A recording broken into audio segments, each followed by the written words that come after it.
our Anthracnose Trial, and this screen was built last May from plugs from Emerald Valley, and the reason we got those plugs is they had the greatest anthracnose I've ever seen, which excites me because it's reliable and sort of the biggest Murphy's Law irony, we didn't get really much anthracnose this year. So I go through all this trouble. In these plugs, I mow it at 0.095. I don't fertilize it much. I stress it with water, too much, too little, and don't get much anthracnose. So, but you sort of see, I mean, you can kind of see it coming in a little bit towards the end. I think that's more of a function of just the cool year. We just got too much, it was just too wet and cool in June. Things to keep in mind, these plugs have strobilurin and thiophanate methyl resistance. So when you look at the strobies in here, those are the ones that are lightest and sort of look like the anthracnose is coming in more. I mentioned we mowed it at 0.095. The only fertilizer I put down, I fertilized it June 10th at 0.35 pounds of N, and then July 14th with a quarter pound. And the dilemma with these is you want to do everything you can to get the disease, but you don't want the plots to be so bad that everything. So you're trying to walk this balance. Ideally, I'd love these plots to be twice as big, and then you would treat half of it like you would you're trying to grow the best quality turf as you can, and then you let the other hand, you stress them with fertilizer.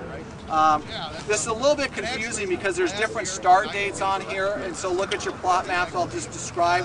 By far, there's 25 treatments. 21 of them were applied the first date on June 17th. The other 4 were applied a week later. Okay. The 4 that were applied a week later were Trinity, Honor plus Revolution, Insignia plus Revolution, and then a rotation. And there are also different spray intervals, okay, or treatment intervals. There's one granular, headway granular, that's applied at 2 rates. The low rate, I believe, is 2 pounds, is on a 2-week interval. The high rate is 4 pounds, is on a 3-week interval. So the 2-week intervals, we've made 7 apps. The 3-week intervals, I've made 5 apps, and the 4-week intervals, 4 apps. Let me go through quickly let me go through some of the products so you guys know what's in here. Headway G, everybody, that's a banner. Heritage combination. Renown is a new Syngenta product that's Heritage Daconil.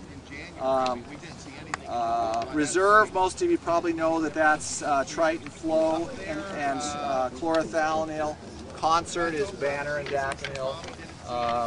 Torque is a new DMI out that was that I did a lot of work when it was called Lynx from Bayer, and then Bayer dropped it. I'm going to talk a little bit more about that. But one thing that in the communication, it was so new and it got thrown out. It was put on a 2-week schedule, and the label's actually 28-day interval. So just keep that in mind. Tourney's another DMI that's relatively new that I hadn't applied before, and I'll talk about that. And then we have a lot of, we've got some QualiPro products with the phosphatidyl aluminum. They're basically looking at different combinations to compare with Signature and Daconil. And they have a new pigment product out called Foursome that I'll just talk a little bit about later. And then Trinity is a DMI. Most of you, that's triticonazole, the same thing as Triton Flow, except without the stress guard.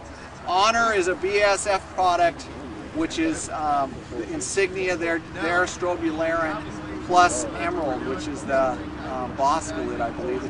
I've known it as a dollar spot material, and it's pretty good on dollar spot. I haven't really sprayed it for much else. And then with that, Revolution, they put Revolution with it. And that's the new wetting agent.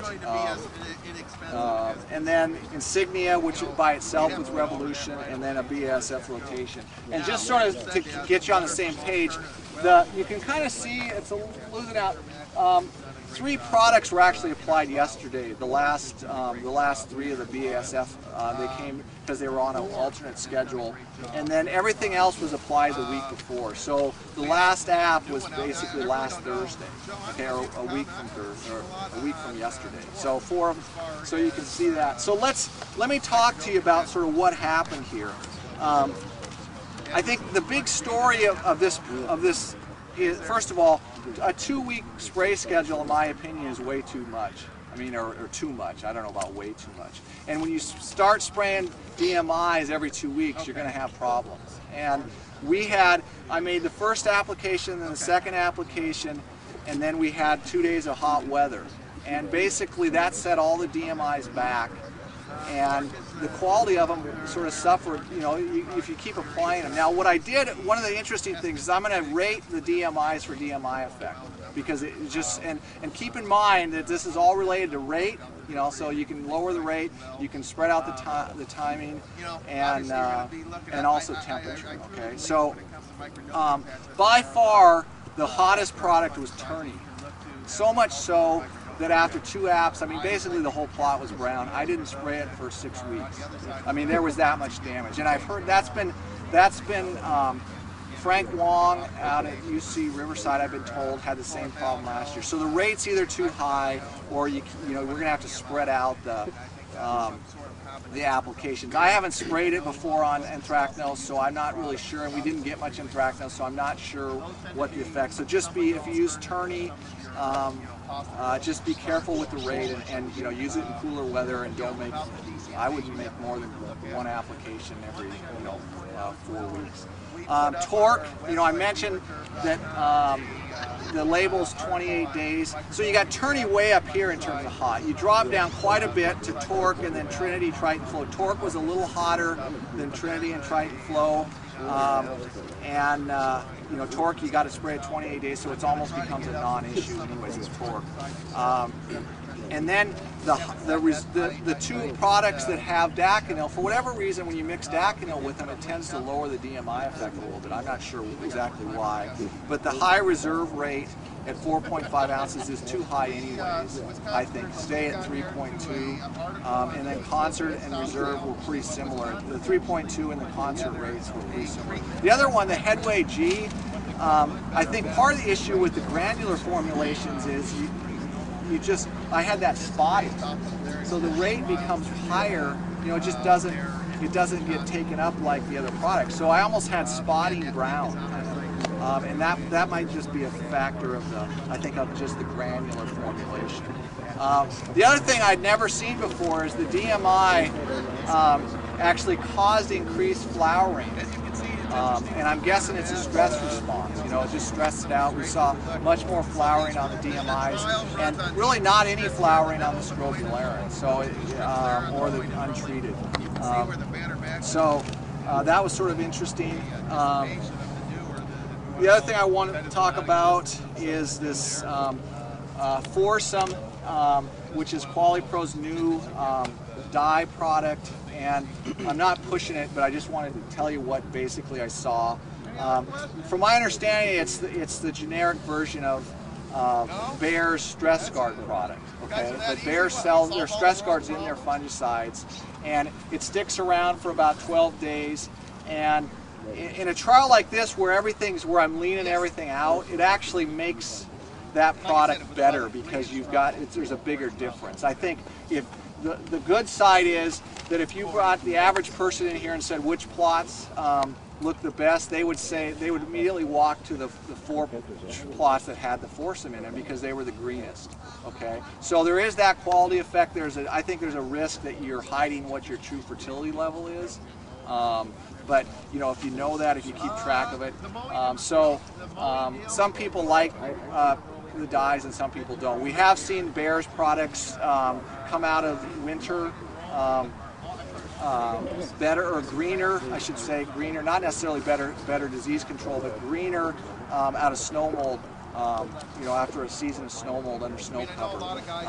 Last year I rated a month after that, and the color actually decreased a rating about a month later, so it does go down a little bit. With that, let me see. Oh, the color on those I observed stayed about 12 days, so it stayed a lot more, I think, longer than a typical dye would. And Frank Wong out of, I think, UC Riverside calls it sunblock for turf. So there's the Bayer Stress Guard stuff has some sort of turf reduction capability. These people have seen that it's used in kind of, it's in Signature, it's in Triton, their flow products, it's in Missouri. About it, I think it's a smart but whether it's different.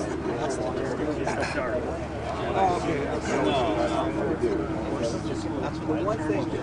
Are you sure? Because they have the 0.37. Are you sure?